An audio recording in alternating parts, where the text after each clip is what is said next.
What's up, everybody? I'm John Middlekauff. You know what I need you to do. Subscribe to our YouTube channel. We got content for days reacting to every NFL game all the time, every single day. Subscribe, like the videos. Let's go. Is this Penn State's year to win it?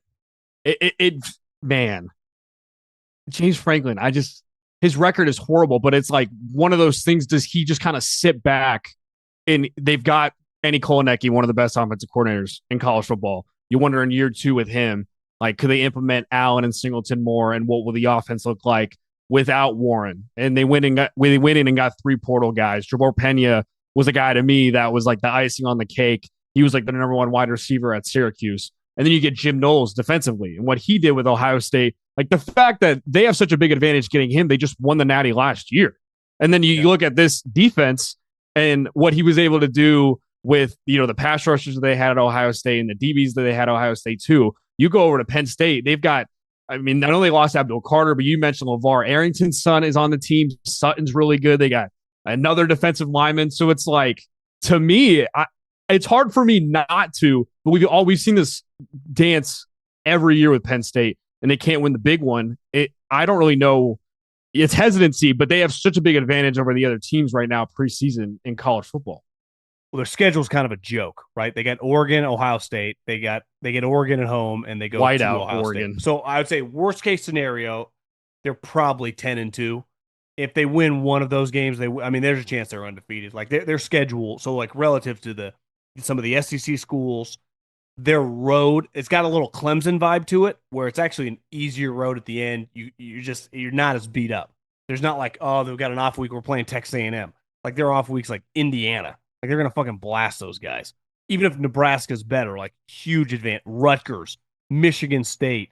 Iowa's a tough physical game, but like Northwestern, UCLA, Nico, like they're gonna be favored by double digits in all these games. So their first two games, Nevada, FIU, Villanova is what they got leading into Oregon. So I just think from a roster standpoint, they feel like a lock, like you guys last year. Once you lost to who'd you lose to? Ball State or something? Northern Illinois. Yeah, thanks for the reminder. Yeah. You have to like drop the ball so bad to even put your playoff spot in a precarious situation because of your schedule. Like Penn State is just kind of in the driver's seat. Like I'd be stunned if they're not in the Big Ten championship game. And so then you're just 60 minutes away from you're in the championship game in the SEC or the Big Ten. You are a lock if you win that game to get a bye, right? So you get to that game, you are 60 minutes away from having a bye. And then we factor in their schedule, it's like, can you win 3 games then? Then it just comes down to, I do think getting the monkey off your back, Oregon will still be ranked pretty high, even if they kind of have a down year. Yeah. Like they'll be undefeated. They'll be undefeated. But winning the Oregon or Ohio State game for James is big going into the playoffs, winning one of those 2 games, right? Because if they don't and they lose the Big Ten championship game, they're like a wild card team. It's like, I don't know, he beat SMU and Boise last year. But like, if somehow he's undefeated and won both those games, I think, not that the pressure would be, you could argue the pressure would even be amplified, but at least we'd have seen him win some big games. Winning at Ohio State would be really big for the way we talked about them going into it. Because their quarterback now has a ton of experience, right? He played a lot better with his new OC last year. But the game he had against USC, obviously, playing Oregon in the championship game, playing that Ohio State game, which they probably should have won if they don't screw up at the goal line. But like, he comes in this year, we feel good about the quarterback. Like you said, they add some wide receivers. Their running backs are both back. Defensively, they're gonna be sweet. They're gonna be super well coached. So it's like people get hard on James.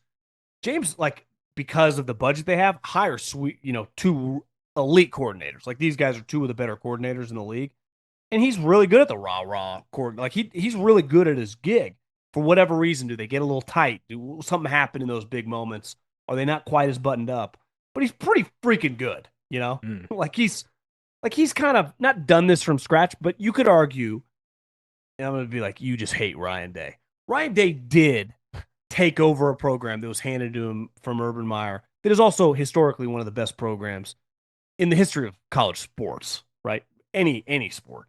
Like you win at Ohio State. So Penn State could be just a little up. I mean, they had Joe forever, but it's like he took over after Bill O'Brien, some weird situations. Like he's done a really, really good job. And they're not like just rattling off national championships either. Like this isn't Alabama, this isn't Notre Dame. It's a really good program. I'm high on them. I think they can. Like he's almost like, is it safe betting on them before they do it? Just let them do it first. Like, is Tommy Fleetwood ever going to win a golf tournament? Well, he probably will one of these days, but I'm just done betting on it. I do think Penn State, like this team, especially when you factor in the schedule, there's an element of randomness a little bit. Do you agree? Like with the way the playoffs are now with attrition and guys getting injured, so you never know. But they're as set up as anybody this year. The rivalries, the marching bands, the upsets, Saturdays just got way more fun. College football is back, baby.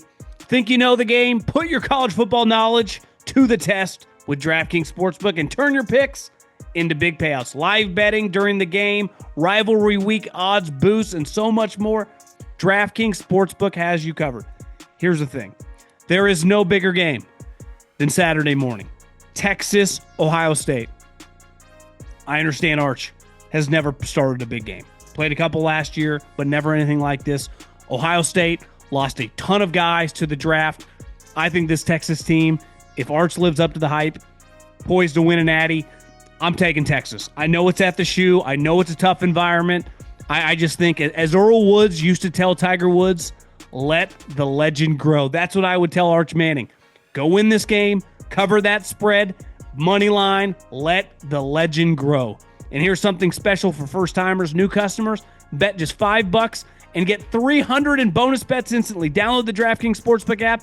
Use the code John. That's code John for new customers to get 300 in bonus bets instantly when you bet just $5. In partnership with DraftKings Sportsbook, the crown is yours. Yeah, I'd agree. I think we kind of overthink sometimes too. I think Ohio State, even last year, the cloud over Ryan Day, can he win the big one too, was on him. And even Jim Harbaugh, before he could even beat Ohio State, like that same narrative kind of passed through to James Franklin. And I think people hate on James Franklin too, because he likes to talk. Like you see him in these press conferences, and that press conference he had with Marcus Freeman talking about how Notre Dame should be an independent, right to his face when he's right across because from him. But that's what he's like an old school big personality. Yeah, Bobby Bowden. Like I'm a CEO, I'm a recruiter, I'm the personality. Marcus Freeman's like wants to scheme you on the whiteboard, right? Saban was kind of the best of both worlds, but James Franklin is like in the 90s. I'll be the best recruiter in the country. Little what Eddie O was for a brief moment for LSU. I do think I'll give you, if you had to bet your month's salary on neutral site Clemson versus Penn State, as we sit here right now, who are you taking? I'm taking Clemson. Close, but I mean Penn State up front, like that defensive line. Like just thinking about them against Klubnik, I would trust Clemson just based on the fact that their receivers are all returning from last year. They got a lot of returning production that have played with Klubnik and in the scheme. Versus like Penn State, they still have 3 transfer wide receivers. You got a new tight end, so like I think it's going to work out for them. And the receivers last year for Penn State were horrible, but I would say Clemson neutral. What about you? Yeah, they have more boxes checked going into the season. I mean, they lost what's his name to the Giants, Abdul Carter, who was one of the best players in the country. Now they will have reinforcements, but Clemson brings back Woods, right? Who's an elite player. Like that is their Abdul Carter, who most people think can get drafted. I would say Dabo is the more successful version of James Franklin. Big personality, talks a lot, CEO, head coach, offensive background, wide receiver guy, but really like he's walking around practice, not with a group, right? His coordinators run the show. When Dabo had sweet coordinators back in the day, Venables, Tony Franklin, they kicked it. He recruited. They beat the shit out of everybody, right? Then they went through some tough spots. Now he's got Lincoln Riley's brother, and we view him pretty good. James Franklin, same deal. I don't think it's crazy if we look back in 5 years, James Franklin finally wins one. We talk about him like one of the best coaches in the country.